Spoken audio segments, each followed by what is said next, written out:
Apocalipse capítulo 4, irmãos, eu vejo como uma continuação da mensagem de Laodiceia. Por quê? Porque o capítulo 4, verso 1 diz: depois destas coisas, depois de Deus ter mostrado a história das 7 igrejas, que é a história do cristianismo, depois destas coisas olhei e eis que estava uma porta aberta. A pergunta é: esta porta aberta que João viu no capítulo 4, verso 1, seria a mesma porta aberta do capítulo 3, verso 8? Capítulo 3, verso 8, para os irmãos de Filadélfia, Jesus disse: eis que eu pus diante de vocês uma porta aberta. E agora, no período de Laodiceia, para frente, no capítulo 4, verso 1, Deus diz: João viu uma porta aberta. Eu sou da opinião de que a Bíblia explica a Bíblia. A porta aberta aqui é a mesma porta. É a porta que dá acesso ao Santíssimo do Santuário Celestial, onde se vê ali o trono de Deus Pai, cercado por 24 outros tronos, ocupados por anciãos, não é? Comprados da terra. Vocês se lembram que Jesus Cristo, quando ressuscitou, abra sua Bíblia lá em Mateus capítulo 27, Mateus capítulo 27, diz que quando Jesus Cristo ressuscitou, Ele não ressuscitou sozinho. Capítulo 27, vamos ler aqui o verso 50 em diante. Verso 50 em diante. Todos acharam? Mateus 27. E Jesus, clamando outra vez com grande voz, rendeu o espírito. E eis que o véu do templo se rasgou em dois, de alto a baixo, e tremeu a terra, e fenderam-se as pedras. O santuário da terra foi anulado na volta de o santuário da terra foi anulado na morte de Jesus na cruz. Quando o véu foi rasgado de alto em baixo, Deus estava dizendo: acabou, não temos mais santuário na terra. Agora existe um cordeiro que não é animal, é o Filho de Deus. Agora existe um sacerdote que não é de Arão e nem da tribo de Levi. Existe um sacerdote que é Jesus, que é da tribo de Judá. Lembrem-se vocês que de Judá vinham os reis, de Levi, da tribo de Levi, vinham os sacerdotes. Jesus Cristo veio da tribo de Judá porque ele é rei, mas ele é também sacerdote. Mas ele não tinha nada a ver com a tribo de Levi. Então a Bíblia diz que ele é sacerdote do mesmo modo como Melquisedeque foi sacerdote. Por isso a Bíblia diz sacerdote segundo a ordem de Melquisedeque. Qual foi a ordem que fez de Melquisedeque um sacerdote? Uma ordem genealógica.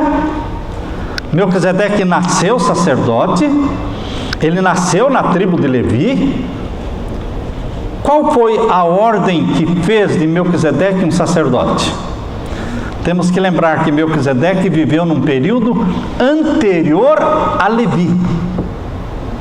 Levi era filho de Jacó. Jacó era filho de Isaac.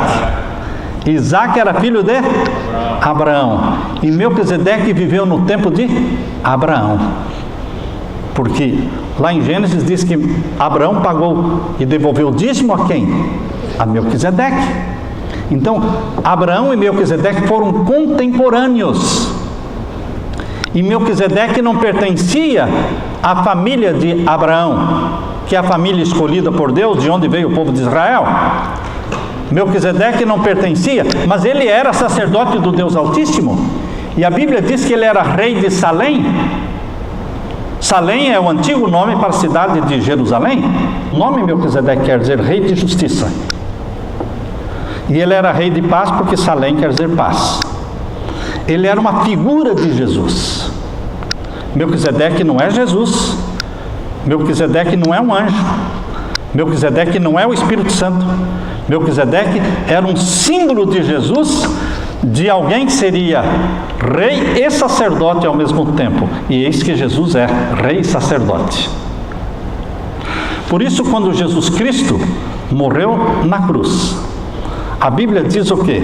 O véu se rasgou de cima embaixo. E o verso 52 diz o quê? Abriram-se os sepulcros e muitos corpos de santos que dormiam foram ressuscitados. Verso 53. E saindo dos sepulcros, depois da ressurreição dele, entraram na cidade santa e apareceram a muitos. Jesus ressuscitou no domingo, no primeiro dia da semana, no dia 16 de Nisan. O primeiro mês do calendário judeu é Nisan. Ele ressuscitou no dia 16. Ele morreu no dia 14. Ele passou o dia 15 todo o quê? No túmulo. Ressuscitou nas primeiras horas do dia 16, o primeiro dia da semana. Mas aqui diz que ele não ressuscitou sozinho. Verso 53 diz: saindo dos sepulcros. Quem saiu dos sepulcros? Verso 52. Muitos corpos de santos que dormiam foram ressuscitados, e saindo dos seus sepulcros depois da ressurreição dele. Estes santos que foram ressuscitados, ressuscitaram antes de Jesus ou depois de Jesus? Depois de Jesus. Então, no dia da morte de Cristo, houve um terremoto e as sepulturas se abriram.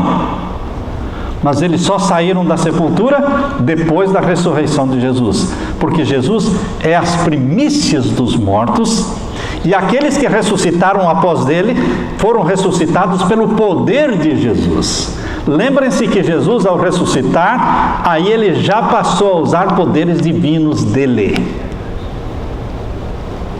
Pegaram essa ideia?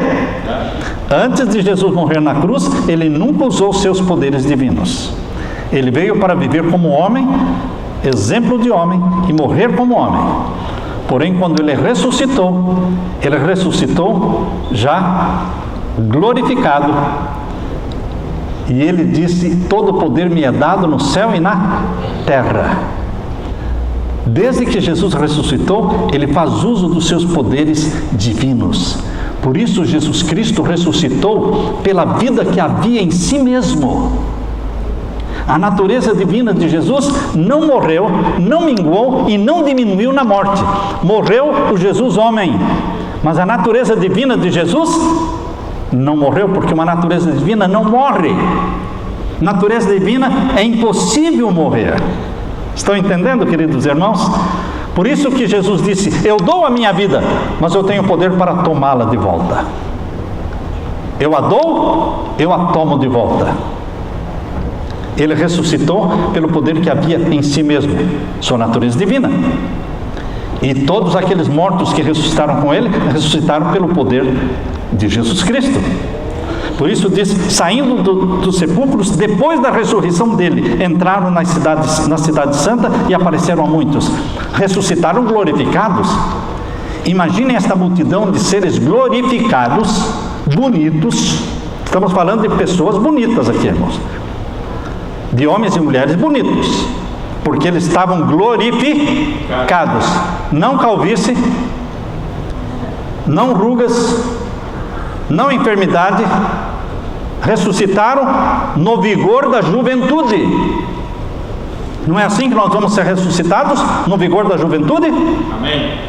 Então eles ressuscitaram e entraram na cidade santa, Jerusalém, e apareceram para muitos. E as pessoas olhavam para eles e perguntaram: de onde veio esse povo bonito assim?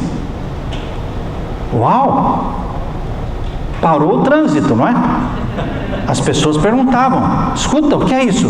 E eles diziam: nós ressuscitamos com ele. Nós ressuscitamos com ele. Queridos, isso foi passado de boca em boca, de boca em boca, e chegou até você.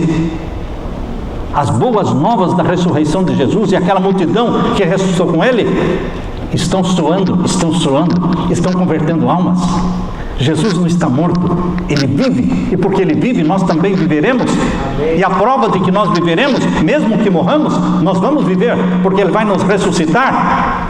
E a prova disso é que uma multidão já ressuscitou com ele, e uma multidão já subiu ao céu com ele. Uma multidão já está no céu, e Deus escolheu 24 anciãos desta multidão. Por que Deus escolheu 24 anciãos? Porque no santuário da terra existiam 24 turnos. Quando você lê a história do santuário da terra, eram 24 turnos. A pessoa não trabalhava dia e noite. Os levitas eram divididos em 24 turnos. E cada um ia trabalhar no seu turno, depois voltava para casa. No dia do seu turno, ele vinha para trabalhar. Eram 24 turnos. Por que no santuário da terra existiam 24 turnos? Porque no santuário do céu existiriam 24 anciãos. 24 anciãos acompanham o trabalho de Jesus Cristo no santuário do céu. 24 anciãos estavam oficiando com Jesus Cristo durante esses mais de 1800 anos, desde que Jesus subiu ao céu. Durante esses mais de 1800 anos, trabalhando como nosso mediador e sacerdote. Jesus não estava sozinho. Jesus tinha 24 anciãos ajudando-o nessa tarefa. Por isso a Bíblia diz que estes anciãos também tinham salvas, incensários nas suas mãos. Ora, quem é que pode ter incensário senão alguém que está intercedendo? Abra sua Bíblia em Apocalipse capítulo 5. Apocalipse capítulo 5. Vamos ler aqui o verso 8. Capítulo 5, verso 8. Todos acharam? E havendo tomado o livro, os 4 seres viventes e os 24 anciãos prostraram-se diante do Cordeiro, tendo todos eles, ou seja, todos os 24 anciãos, harpas e salvas de ouro, incensários, contendo muito incenso, cheias de incenso, que são as orações dos santos. Estão intercedendo. Jesus não trabalha sozinho no santuário. Ele tem 24 anciãos, que não só trabalharam com ele durante o tempo do lugar santo, mas também estão diante dele no Santíssimo. Quando ele inicia o juízo diante do trono do Pai, e ele inicia o juízo diante dos 24 anciãos, 24 tronos, no lugar santíssimo. Queridos, no capítulo 4 de Apocalipse, diz o verso 4: e ao redor do trono havia 24 tronos, e havia sentado sobre os tronos 24 anciãos, vestidos de vestidos brancos, e tinham sobre suas cabeças coroas de ouro. E agora vamos ver o capítulo 5, irmãos. Capítulo 5 de Apocalipse. E vi, verso 1, e vi na destra do que estava sentado sobre o trono um livro escrito por dentro e por fora, com 7 selos. E vi um anjo forte bradando com grande voz: quem é digno de abrir o livro e de desatar os seus selos? Verso 3: e ninguém no céu, nem na terra, nem debaixo da terra, podia abrir o livro, nem olhar para ele. Quem podia abrir o livro? Qual anjo que podia abrir o livro? Nenhum. O Pai podia abrir o livro? Ele estava segurando o livro na mão, mas ele não abriu o livro. E a voz que João ouviu dizia: ninguém. Quando fala ninguém, é ninguém. Nem no céu e nem na terra poderia abrir o livro. E João entendeu o drama, porque João sabia que a abertura daquele livro ia defender, reivindicar o caráter de justiça do Pai. E João viu que ninguém podia abrir o livro, e ele começou a chorar, entrou em desespero. Por isso diz aqui o capítulo 5, verso 4: e eu, João, chorava muito, porque ninguém fora achado digno de abrir o livro, nem de o ler, nem de olhar para ele. Este livro, meus queridos, não é um livro de historinhas, não é um livro de romance, Não é um livro contando a história da igreja. Por quê? A história da igreja já tinha sido contada nas 7 igrejas. Este livro é o livro que seria aberto no Santíssimo do Santuário Celestial, no dia do juízo, para dar início ao juízo celestial, ao tribunal de Cristo. Por isso a Bíblia chama o juízo celestial de tribunal de Cristo. Abra sua Bíblia lá em 2ª carta de Paulo aos Coríntios, 2ª carta de Paulo aos Coríntios, capítulo 5 e o verso 10. 2ª carta de Paulo aos Coríntios, capítulo 5 e o verso 10. Todos acharam? Aqui nós lemos: porque todos devemos comparecer ante o tribunal de Cristo, para que cada um receba segundo o que tiver feito por meio do corpo, ou bem ou mal.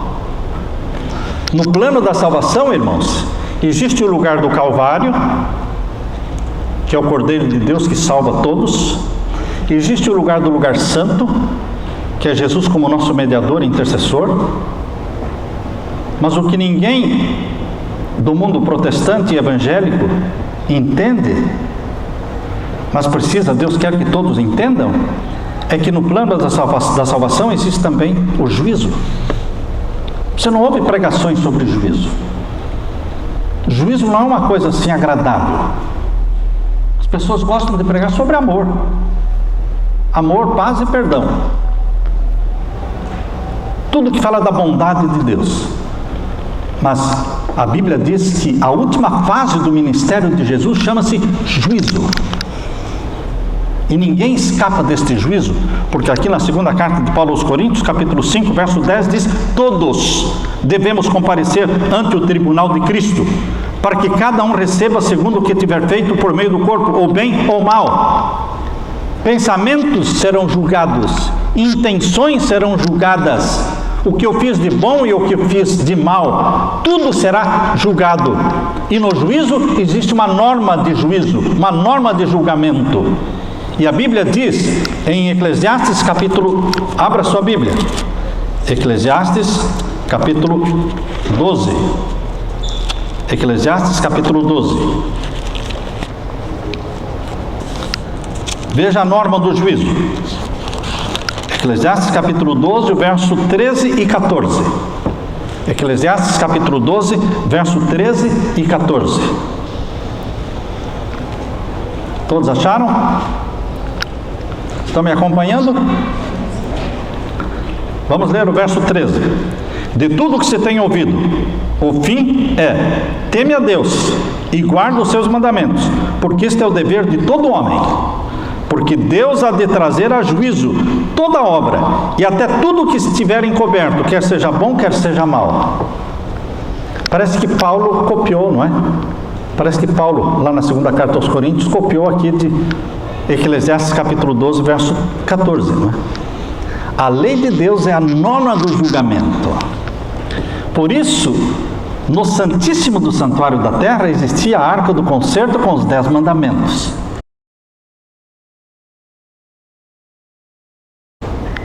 Satanás odeia os 10 mandamentos. A única porção da Bíblia que não foi escrita por nenhum homem, nenhum profeta escreveu, porque a Bíblia foi escrita por profetas inspirados pelo Espírito Santo. Mas existe uma porção na Bíblia que não foi escrita por nenhum profeta, foi escrita diretamente pelo dedo de Deus. São os 10 mandamentos. E esta é a parte que Satanás mais odeia. E os 10 mandamentos não estavam no pátio, nem no lugar santo, estavam no Santíssimo. Tem gente que coloca os 10 mandamentos na porta da igreja. Você não precisa guardar lei nenhuma para entrar na igreja, irmãos. Você não precisa guardar lei nenhuma para se salvar. E muitos não aceitam esta declaração.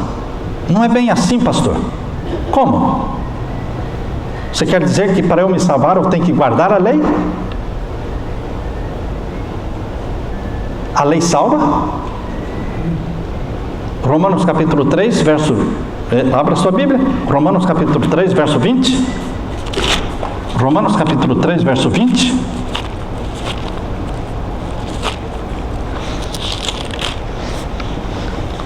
Romanos capítulo 3, verso 20.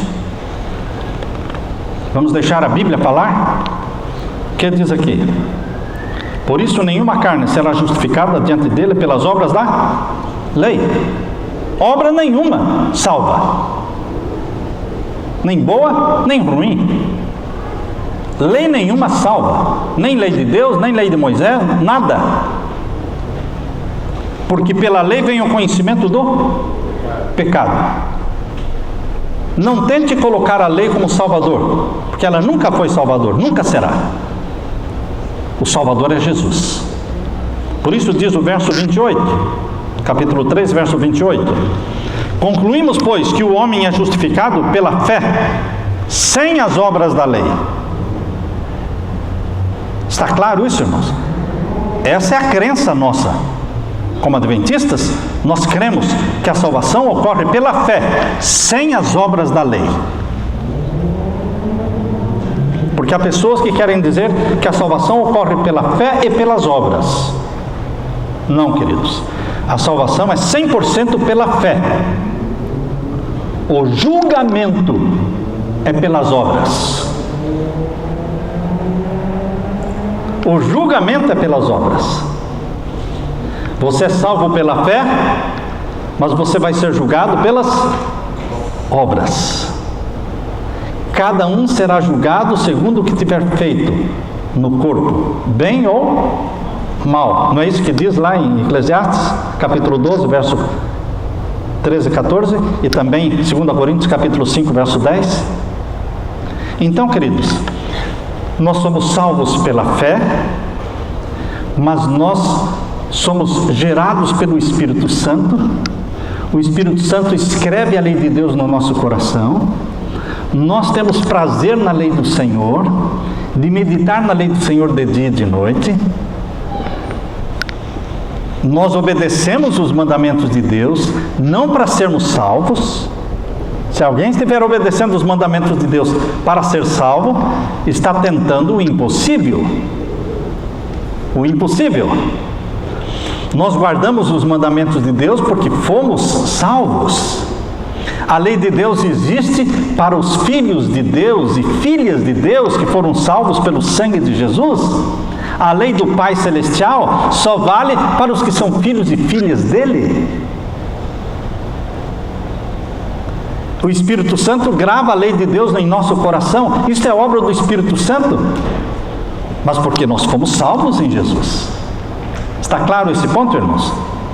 Portanto, irmãos, quando a Bíblia diz que a lei de Deus é a norma do juízo, isso está também em Tiago. Abra sua Bíblia em Tiago.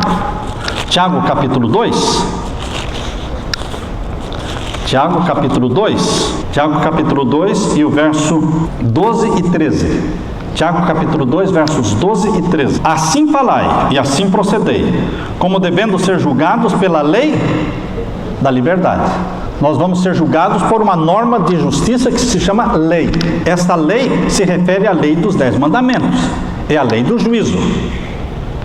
Agora, queridos, quando Jesus Cristo coloca a lei como norma do juízo, não quer dizer que eu sou salvo pela lei, eu sou julgado pela lei.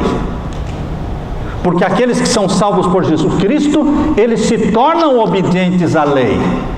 Mas é o sangue de Jesus Cristo que nos purifica de todo pecado e nos salva. Satanás odeia os 10 mandamentos e faz com que as pessoas também odeiem os 10 mandamentos. Qual a diferença entre o que nós adventistas acreditamos e os demais evangélicos?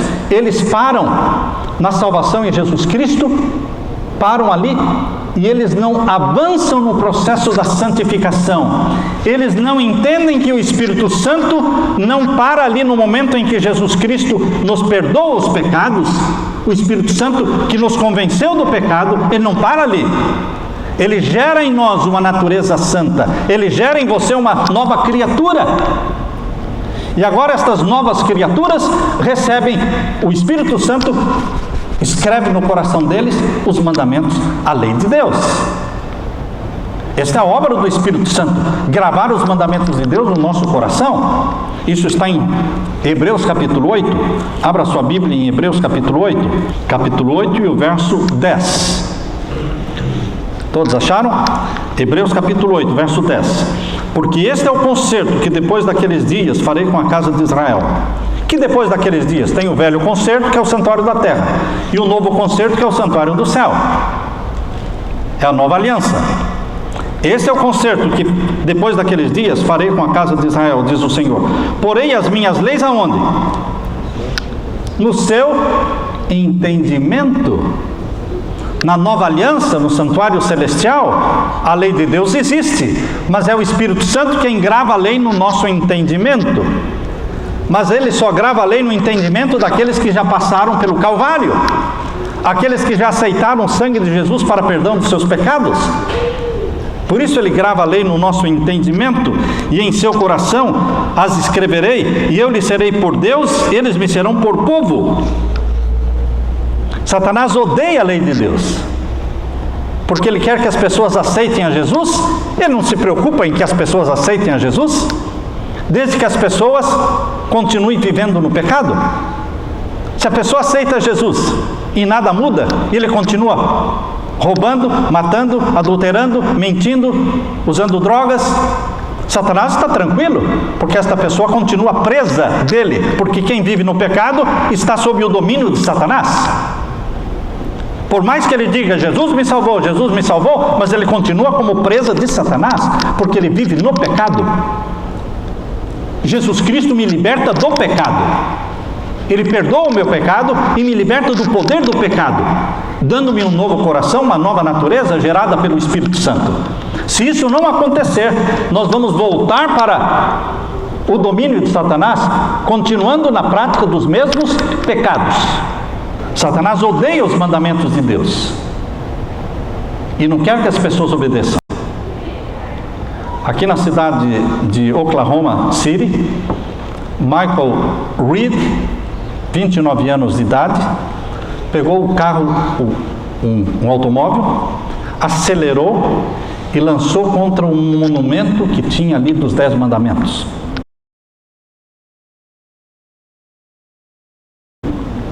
Ali tinha um monumento dos 10 mandamentos. E ele acelerou o carro e lançou o carro contra o monumento, despedaçando todo o monumento.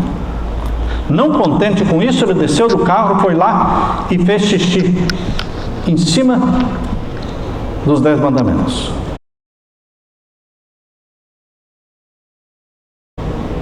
A polícia o prendeu e perguntaram para ele, por que você fez isso? Ele disse, Satanás me mandou fazer. É verdade? Ele estava possesso pelo demônio. Satanás odeia os 10 mandamentos. Quando as pessoas pregam sermões dizendo que a lei de Deus foi abolida, que a lei de Deus não precisa ser obedecida, esse é um sermão que não vem do céu, vem de Satanás. Ele é inimigo da lei. Ele quer continuar dominando as pessoas através do pecado. E Jesus quer que você rompa com os pecados e se liberte. Você não precisa viver escravo do pecado, meu irmão. Confesse o seu pecado e peça de Jesus Cristo o poder para vencer, não só ser perdoado, mas ser libertado do pecado. Não voltar mais a praticá-lo. A vitória em Cristo é certa. A vitória em Cristo é certa. Mas no juízo celestial, queridos, aparece o Santíssimo com os 10 mandamentos.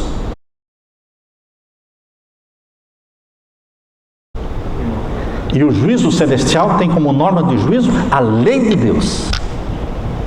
Jesus Cristo é o nosso juiz e é o nosso advogado. Voltando para Apocalipse capítulo 5, irmãos. Apocalipse capítulo 5.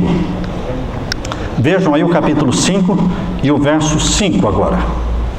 Até o verso 4, João está chorando porque ninguém pode abrir o livro.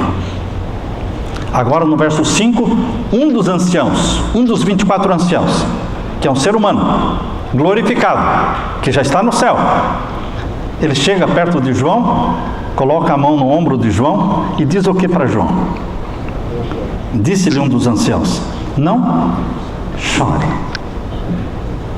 Quando você vê alguém chorando, você costuma chegar perto dessa pessoa, colocar a mão no ombro e falar: não chore. Essa é uma atitude humana, né? E foi um humano consolando o outro humano. João, não chore. Eis aqui o leão da tribo de Judá. Aleluia. Eis aqui a raiz de Davi, que venceu para abrir o livro e desatar os seus 7 selos. Aleluia, irmãos. Existe um leão da tribo de Judá, o leão cordeiro, o cordeiro leão. Queridos, Jesus Cristo, Ele morreu e ressuscitou para ter autoridade para abrir o livro selado com 7 selos. Por isso é o livro do juízo. Por isso o juízo celestial é chamado Tribunal de Cristo. Porque no Tribunal de Cristo, no céu, o Pai não está em evidência. O Pai está sentado no trono. Mas quem faz tudo é o Filho. Porque o Filho é o sacerdote e advogado, e ele também é o juiz. Ele é o sumo sacerdote. Por isso que em 1844, quando acabaram os 2.300 anos, iniciou-se a purificação do santuário celestial, iniciou-se o juízo no santuário do céu, em 1844. Foi quando Jesus entrou no Santíssimo, não pela primeira vez. Muitos pensam que Jesus Cristo entrou pela primeira vez no Santíssimo em 1844.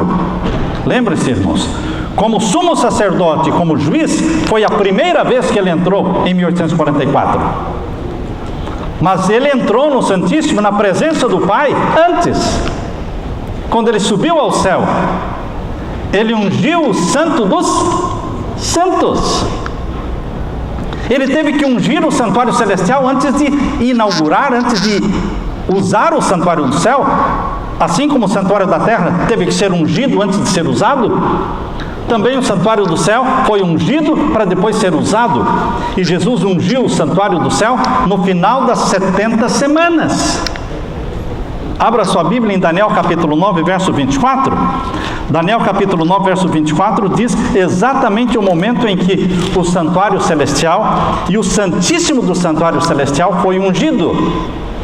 Veja aí, Daniel capítulo 9, verso 24. Muitos passam batido aqui e não prestam atenção na última frase que está no verso 24. Vamos ler o verso 24.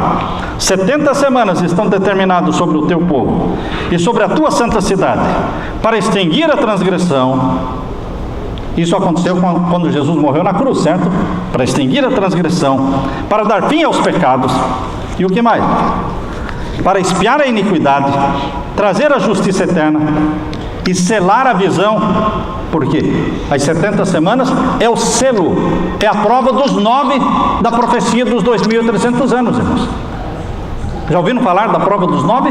Quando você faz uma conta e depois, para ver se está certo mesmo, você tira a prova dos 9? Pois bem, as 70 semanas é que confirmam se a profecia dos 2.300 anos está correta ou não.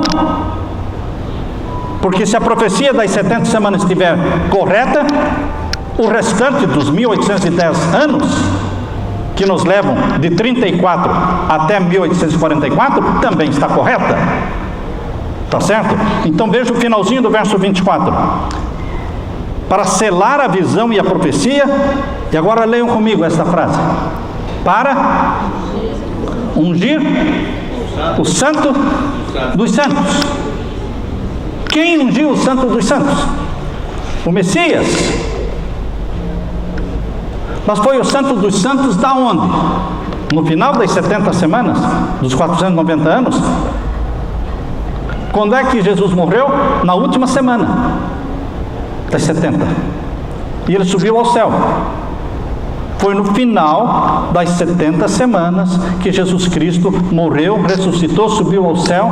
E no dia do Pentecostes, ele inaugurou o santuário do céu, ungiu o santo dos santos.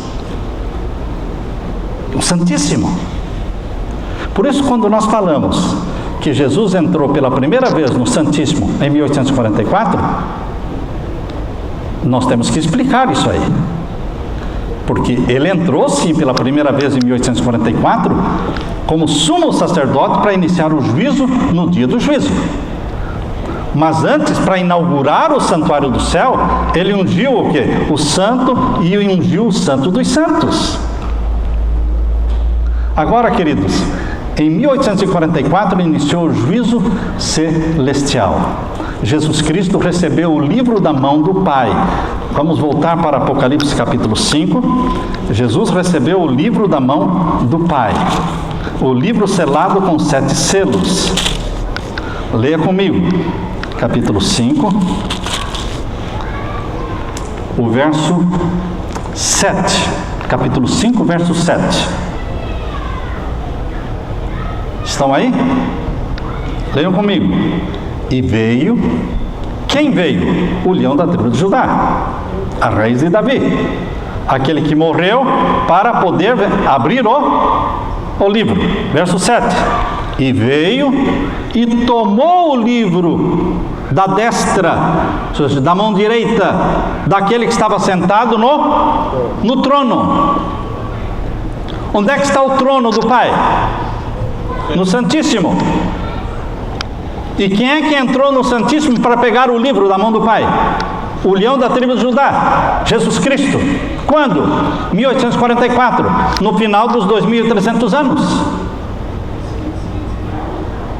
Esta profecia do capítulos 4 e 5 de Apocalipse, ela corresponde à profecia de Daniel capítulo 7 também, verso 9. Veja aí, Daniel capítulo 7, verso 9, irmãos. Daniel capítulo 7 e o verso 9.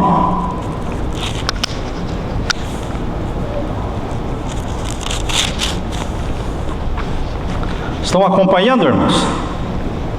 Hein? Vamos lá, capítulo 7, verso 9. Eu continuei olhando até que foram postos uns tronos. Quantos tronos? Quantos tronos? Uns tronos. Uns tronos pode ser, não pode ser um, né? Uns não pode ser um, mas pode ser 2, 3, 4, 5, 6, 10 e pode ser 25. Quantos tronos João viu? Um mais 24. Isso é uns tronos. Porque Daniel e Apocalipse estão falando do mesmo assunto. A serva de Deus até fala assim, que Daniel e Apocalipse deveriam ser encadernados juntos, porque falam dos mesmos assuntos. Aqui está descrevendo o juízo celestial. Quando ele viu tronos no céu, no plural, e um ancião de dias se assentou. Quem é o ancião de dias? É Jesus ou é o Pai? É o Pai. É exatamente o que João viu lá, o Pai assentado no trono. As cenas de Daniel são as cenas de João. Aqui capítulo 7, lá capítulo 4 e 5. Continue a leitura, irmãos. E o ancião de dias tinha um vestido que era branco como a neve, e o cabelo da sua cabeça como a limpa lã. E o seu trono chamas de fogo, e as rodas dele fogo ardente. E um rio de fogo manava e saía de diante dele. Milhares de milhares o serviam, e milhões de milhões estavam diante dele. Assentou-se o juízo, e abriram-se os livros. Livros é singular ou é plural? Plural. Quantos livros? Aqui fala quantos? Não, fala que eram livros. Mas lá no Apocalipse falam que eram o quê?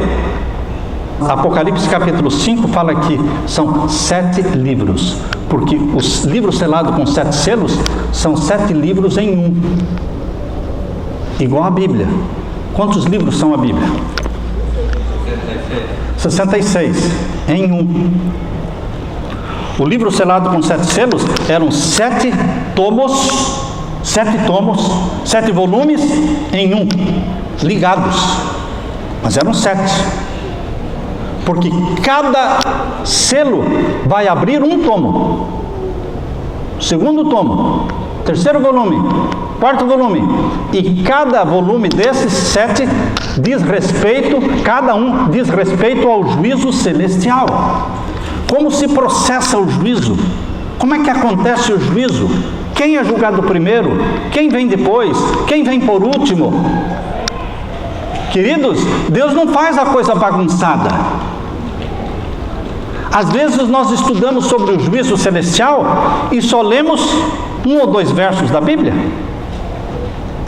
Lemos Daniel 8,14, dizendo que o santuário será purificado. Aí lemos Apocalipse 14,6, chegou a hora do seu juízo. Mas a Bíblia, ela explica os detalhes de como se processa o juízo. Por isso Deus usou capítulo 4 de Apocalipse. Vamos contando aí, capítulo 4 de Apocalipse. Ele já termina o capítulo 3 falando do juízo, né? Que é Laodiceia, certo? Já o capítulo 3 já termina da carta de Laodiceia falando o juízo, o povo do juízo. Aí o capítulo 4 é sobre o juízo, mostra a sala do juízo. Aí vem o capítulo 5 mostrando o livro do juízo. E depois vem o capítulo 6 mostrando a abertura de cada um dos livros do juízo. Depois vem o capítulo 8 mostrando o fim do juízo, quando Jesus Cristo fecha a porta da graça.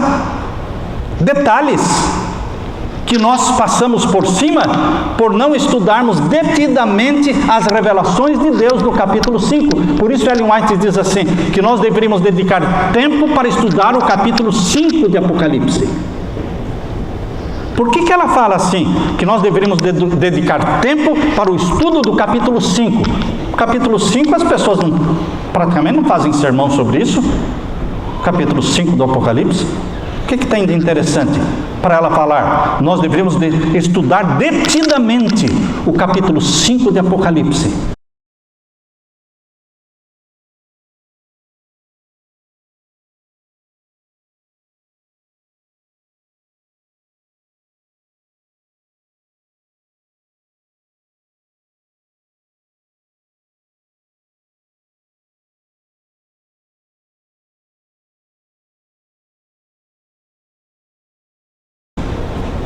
Por quê?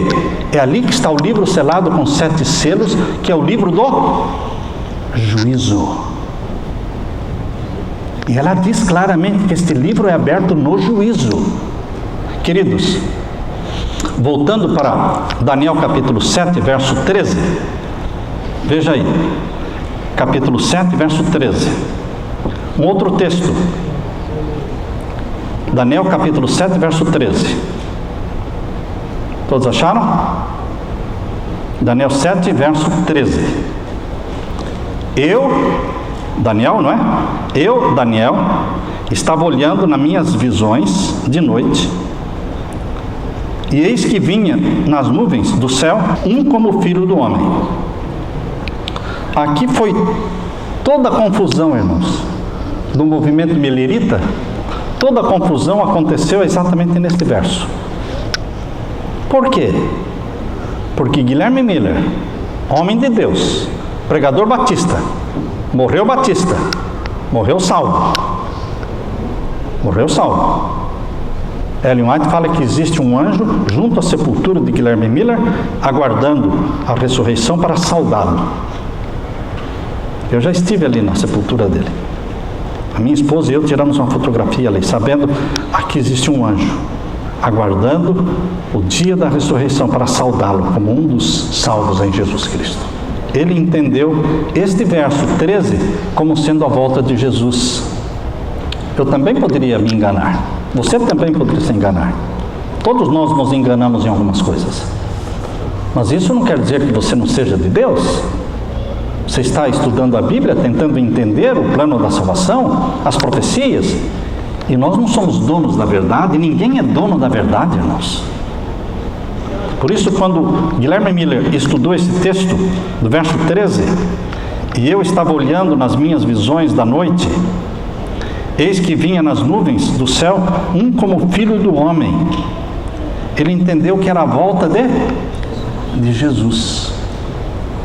Porque ele entendia que o juízo do verso 9 e do verso 10 aqui, esse juízo do verso 9 e do verso 10, seria a volta de Jesus.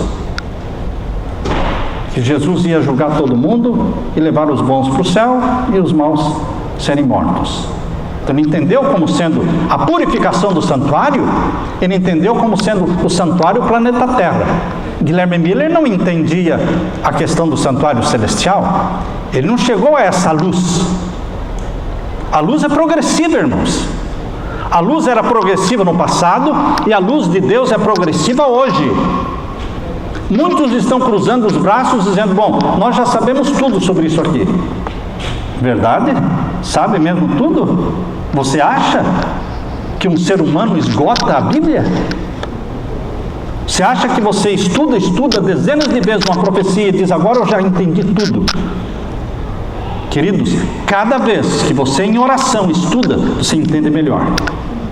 E você entende melhor. Por isso nós não temos dogmas. Porque se tivéssemos dogmas, não poderíamos avançar na compreensão. Porque dogma é dogma. O que está feito e não podemos acrescentar nenhuma vírgula, nada. Por isso nós não temos dogmas. As nossas doutrinas não são dogmas. A Igreja Católica tem dogmas. Mesmo que você prove que estão errados, não pode ser mudado. É dogma. Nós, graças a Deus, não temos dogmas. Então nós podemos entender melhor amanhã e depois de amanhã, porque a revelação da verdade, ela é progressiva. A revelação progressiva de Deus avança, avança, avança, nunca para. Por isso diz aqui, irmãos, verso 13, e eu estava olhando nas minhas visões da noite, e eis que vinha nas nuvens do céu um como filho do homem. Quem é o filho do homem?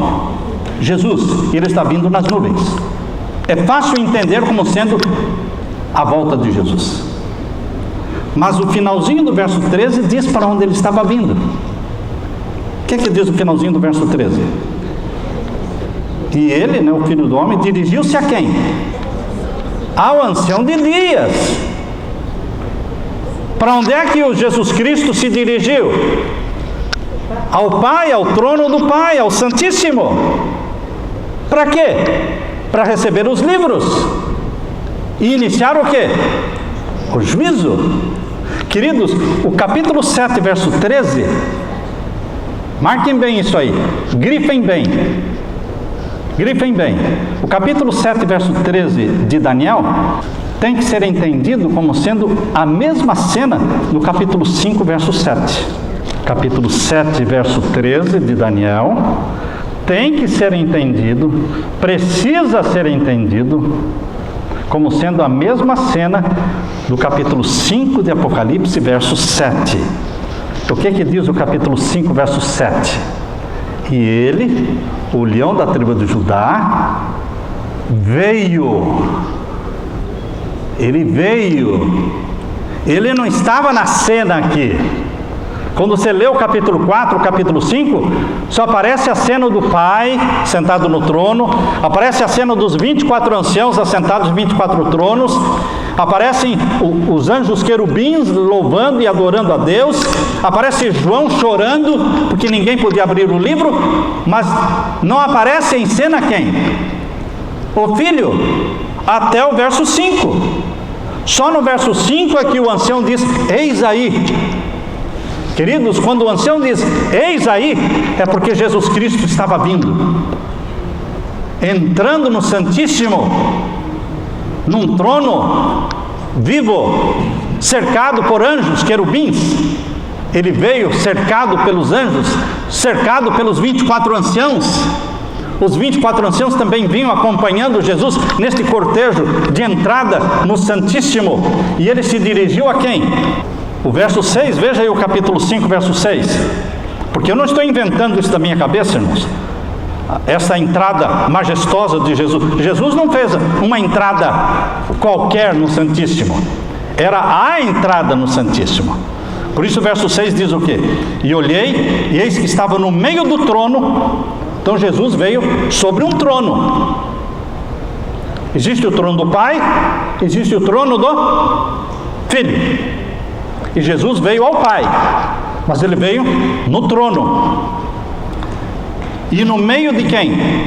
Dos 4 seres viventes, 4 querubins. estavam cercando quem? O trono do Filho. Estavam entrando no Santíssimo. E o que mais? E entre os anciãos, um cordeiro. Então, um trono com o cordeiro, 4 seres querubins e mais 24 anciãos.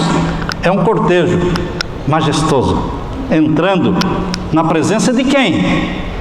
Do Pai.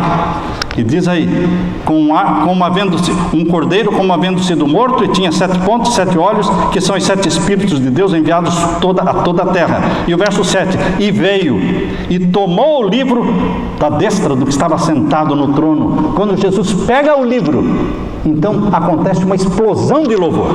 Sabe, quando todo mundo fica esperando, a hora que ele pegou o livro, foi aquela explosão de louvor e de glórias e de aleluias no céu e no universo. No universo.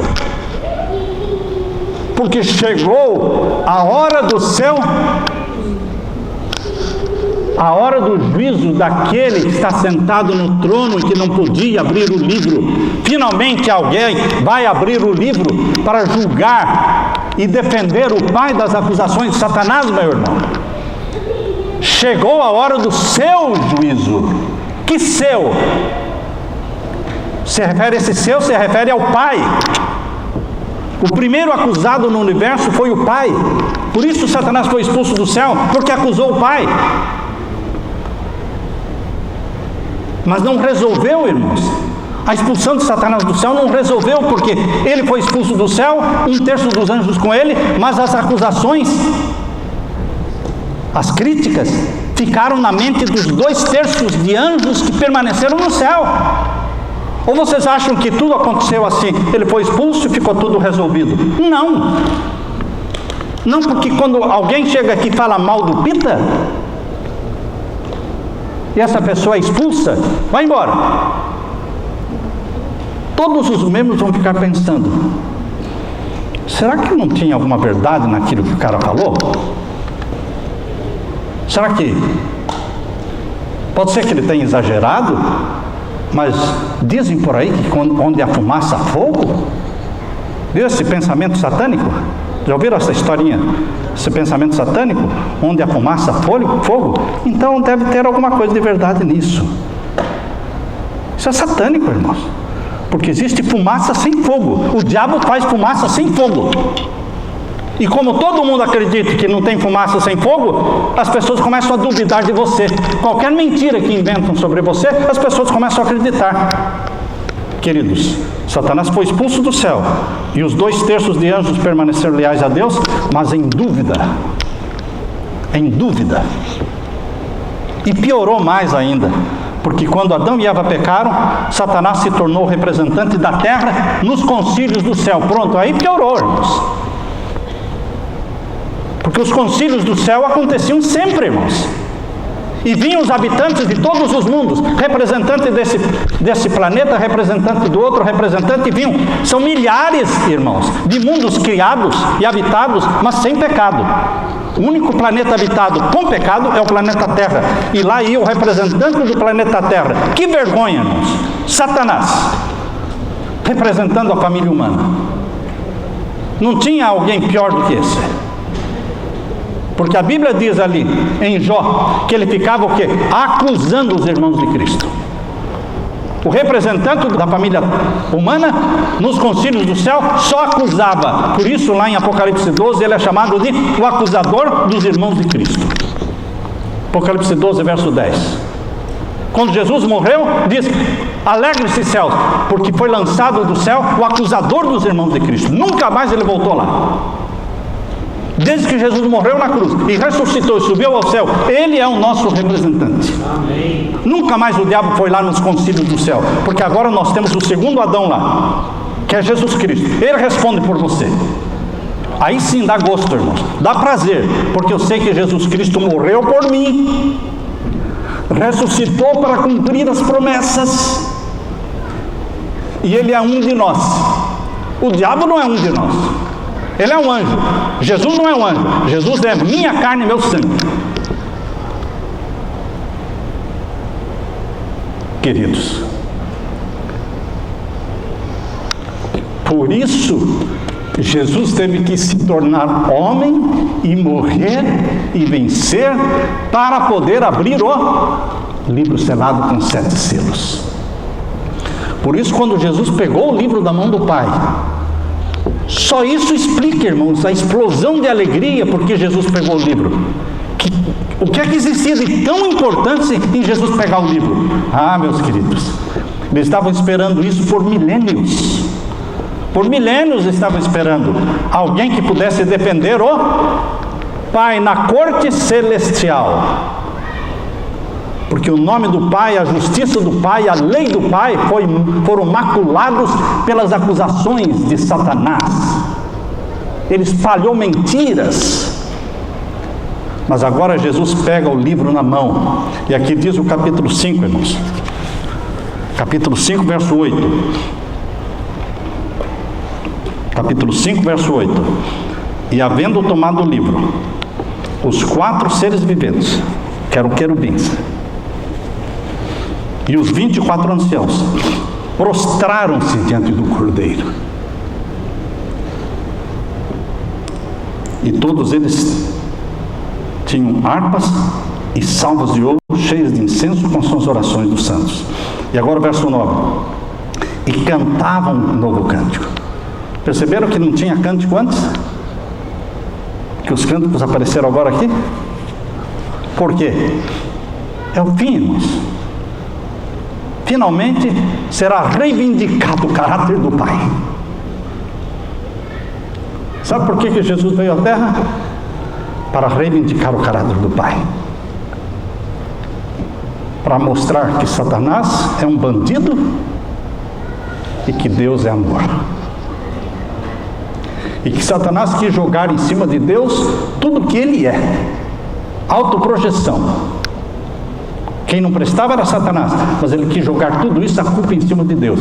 E agora Jesus Cristo viveu, ele morreu, ele venceu a Satanás na terra, venceu Satanás no deserto da tentação, venceu Satanás no dia a dia, dos 33 anos que ele viveu aqui, venceu a Satanás no Getsemane, venceu a Satanás na cruz, e venceu a Satanás na manhã da ressurreição, ressuscitando dos mortos e trazendo uma multidão com ele da sepultura. E subiu ao céu. Alguém pergunta, por que quando Jesus subiu para o céu, ele já não instalou o tribunal no céu e já resolveu? Porque Deus não trabalha assim, entende? De qualquer jeito. Deus estabeleceu um dia para a corte. Lembra-se você já teve corte alguma vez? Espero que não. Mas se você já foi, eu já fui muitas vezes na corte, não por minha culpa, eu ia acompanhando os irmãos, como tradutor, ou para dar um apoio espiritual, para que a pessoa percebesse que não estava sozinha ali, eu ia lá, sentava e ficava assistindo. Uma coisa solene, irmãos. As pessoas não ficam lá conversando, rindo, não. Entra naquele silêncio, senta, entra o policial, entra o réu, entra o promotor, por fim entra o juiz. Todo mundo levanta quando ele entra e todo mundo fica em pé. Quando ele senta, todo mundo senta. Corte. Corte é coisa séria. A corte celestial é coisa séria. Porque as acusações que Satanás levantou contra o Pai tinham que ser respondidas em corte. Em corte. Quando o acidente é muito pequeno, irmãos, tudo se resolve ali na rua mesmo. Você encostou no meu carro, arranhou aqui, não, tudo bem. Você paga o seu, paga o meu seguro paga o seu, está tudo bem. Não morreu ninguém. Mas quando alguém morreu, não tem esse negócio de resolver ali, irmãos. Tem o quê? Corte. Não, mas eu sou inocente. Eu sei que você é inocente, mas você tem que ir à corte. E mesmo sendo inocente, se você não for à corte, complica para você. Compareça à corte. Eu estou vendo muita gente que é deportada daqui porque não compareceu o quê? À corte. Mas qual foi o pecado dele? Não compareceu à corte. Deveria ter ido à corte. O juiz tem mais misericórdia de quem vai à corte do que aquele que não foi. Quando você vai à corte e você reconhece, não, eu estou errado, realmente. Quantos casos já vi que o juiz perdoa? Está perdoado. Mas você tem que ir à corte. E Deus marcou o dia da corte. 1844. Até 2.300 tardes e manhãs. E a corte vai ser instalada no final dos 2.300 anos. 1844, meu irmão, não é uma data qualquer.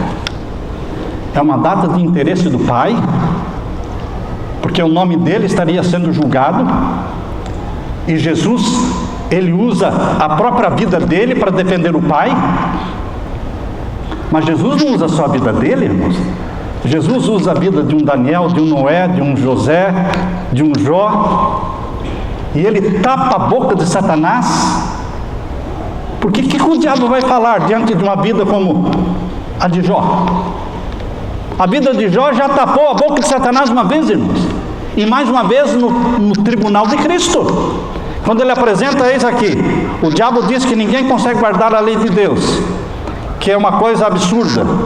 Olha aqui esse Daniel, olha aquele Jó, olha esse João Batista, olha a vida de Jesus, que sendo Deus viveu como homem na terra, e viveu na dependência do Pai, nunca usou seus poderes divinos, e nunca pecou. Cala a boca de Satanás. E a justiça do Pai é reivindicada diante do universo todo. Por isso existe um juízo celestial. E você é usado por Jesus para ser a defesa do Pai. Por isso, quando alguém pergunta, por que eu tenho que guardar os mandamentos de Deus, se é Jesus que me salva? Se é Jesus que te salva. Mas quando você vive em Jesus Cristo, obedecendo aos mandamentos dele, você cala a boca de Satanás. Porque as acusações foram contra a lei de Deus. E Deus tem um povo na terra que não acusa a lei, mas ama a lei de Deus. Ama a lei de Deus. Pessoas, homens e mulheres, em cujos corações o Espírito Santo grava a lei dos mandamentos de Deus. E eles são odiados por Satanás. Por isso em Apocalipse 12, 17 diz, e o dragão irou-se contra a mulher, e foi fazer guerra contra o resto da sua semente, os que guardam os mandamentos de Deus. Não é contra qualquer um que o diabo está irado, irmãos, mas é contra aqueles que guardam os mandamentos de Deus. Satanás fica tranquilo quando as pessoas aceitam a Jesus e continuam no pecado. Não mudou nada. Não houve nada. Porque se eu aceito a Jesus e continuo na prática do pecado, na transgressão da lei de Deus, eu estou invalidando o quê? A graça. Porque para eu ter perdão, eu tenho que confessar os meus pecados. E para confessar os pecados e ser perdoado, eu tenho que estar arrependido. Se eu falar, Senhor, o Senhor me perdoa, mas vou continuar transgredindo. Eu vou continuar batendo na minha mãe, eu vou continuar adorando imagens, eu vou continuar blasfemando o nome de Deus, eu vou continuar roubando, adulterando, o Senhor me perdoa. Jesus vai falar o quê? Salvação não é coisa de brincadeira. A graça não é de graça, irmãos. A graça custou sangue. A graça não veio de graça. Ela custou sangue. E Jesus não derramou o sangue dele para você continuar brincando com o diabo. Ele compra você com o sangue dele. Diz, você é meu. E daqui para frente, você me representa na terra. E você vai andar como eu andei. E amar os mandamentos do meu Pai como eu amei. Tá certo? É assim? Você concorda? Sim. Mas eu sei que você não tem poder para isso. Por isso eu vou enviar o Espírito Santo, para que ele habite em você. E o Espírito Santo vai colocar em você a minha mente, o meu coração, o meu temperamento, o meu caráter. E você vai ser um Jesus andando na terra. Por isso são chamados cristãos, os que pensam, imitam e só pensam em Jesus, chamados de cristãos. E são estes que Jesus usa no juízo para defender o Pai e derrubar acusações de Satanás. Temei a Deus e dá-lhe glória, porque chegou a hora do seu juízo. E você e eu somos usados para defender o nosso Pai. Que privilégio, meu irmão, ser usado por Jesus Cristo para defender o Pai. O que mais um filho quer fazer se não defender o Pai? Por isso Jesus disse: eu vim fazer a vontade do meu Pai. Minha comida é fazer a vontade do meu Pai. Tudo na vida de Jesus era o Pai. Tudo era o Pai. E na sua vida? Qual é a missão de Deus para você nesta terra? Não é fazer a vontade do Pai? Jesus disse, Mateus 5,16: apareço, mostre as boas obras, para que o mundo veja as boas obras e glorifique o vosso Pai que está nos céus. A vossa vida, irmãos, a nossa vida precisa ser uma glorificação ao nome do nosso Pai. Eu me alegro com isso, eu estou feliz. Eu estou feliz com o Pai que eu tenho. Eu estou feliz com o Jesus que eu tenho. Eu estou feliz com o Espírito Santo que eu tenho. Eles providenciaram tudo o que nós precisamos. Meu anseio, diariamente eu falo: eu quero ir logo, Senhor. Eu quero subir logo. Volte logo, querido Jesus. Quero ver a tua face. Quero olhar nos teus olhos. Quero receber o teu abraço. Queridos, este é o sonho de Deus para você. Amém? Amém. Amém. Fiquem com a graça do nosso Senhor Jesus Cristo. Amém. Aleluia. Amém.